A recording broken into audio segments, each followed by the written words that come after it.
Dr. Mark Jangizi here with your Science Moment. Today I'm going to talk about political purity tests and how COVID has led to there being political purity tests which aren't going away.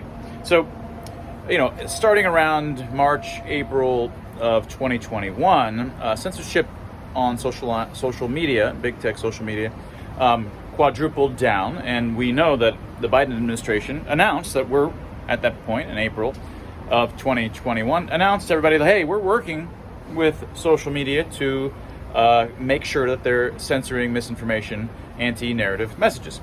And now there's loads of information that have come out from showing emails and coordination between Facebook and Twitter and the federal government. So now many of these censorships and suspensions started occurring in April of 2021. Hundreds of well-known leaders on Team Reality were permanently suspended or radically demoted, and I was permanently suspended and then brought back in and had been demoted since around May or so of 2021. And this is in spite of the fact that nearly everything that we have been saying turned out to be true. The misinformation wasn't even on our side. Not that it would have even justified censoring us in the first place.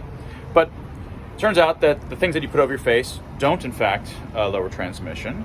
The LOCKs have no correlation between intervention stringency and pandemic severity, and very often negative correlations.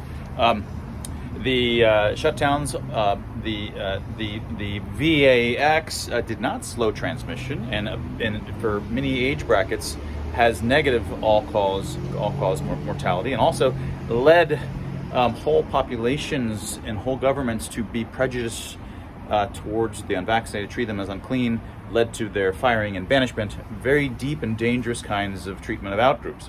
Now, and these are the things that we warned of, and we were warning of censorship by these companies as well as it expanding towards things like PayPal, which now has been refusing to work with certain groups that are on the anti-narrative side.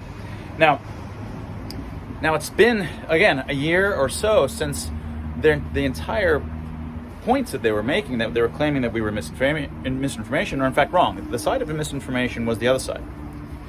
And now, secondly, the pandemic, as the Biden administration announced, and many of these administrations is over. Many of these governments have pulled back all of their interventions, and yet those of us who are suspended, those of us who have been radically demoted on YouTube and Twitter and Facebook, are still demoted and permanently suspended, and will probably forever be so. There appears to be no interest in undoing these censorship and decisions about censorship. Now, why might that be? Why would it be that when the event where they accused us of misinformation is, for all intents and purposes, over, why would they continue to forever and always censor us? Right? It's because it's not really about censoring those particular positions. It's about utilizing, I'm not saying they're consciously thinking this through, by virtue of the COVID event and by virtue of the people who came out and were independent and arguing against the mainstream narrative, they were able to identify those who were willing to stand up and argue against the administration and that mainstream narrative. They know who those people are, and we're the kinds of people who might stand up again about any of these kinds of issues. So it's in their benefit to continue censoring, suspending us ad infinitum, right? They're going to use this as a purity test. We failed the purity test, and now we're out, not just because of COVID, but now on the basis of all of our opinions, we are deemed unclean. Right? And that's how it works. So unless something like one of these court cases, which is potentially moving to the Supreme Court, comes through, or Elon comes through, I would suspect that I will be demoted on Twitter and Facebook forever. And those who've been permanently suspended, unless they have a very special case like Alex Berenson, will be permanently suspended forever.